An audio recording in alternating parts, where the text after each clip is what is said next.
Hi everyone, welcome to the channel. In this video I'll show you how to get a clown pin in Brawl Stars.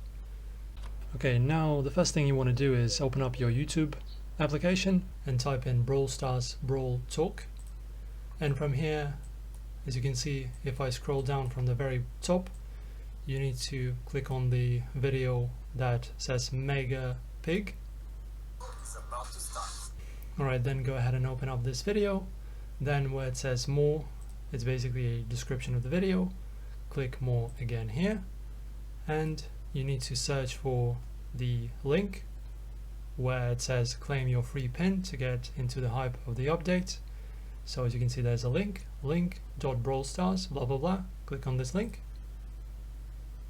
Now click on claim reward, and also make sure that your game is downloaded to your phone, and after your game is open you will be able to claim this reward. Thank you for watching. Subscribe to the channel, and I will see you in the next tutorial.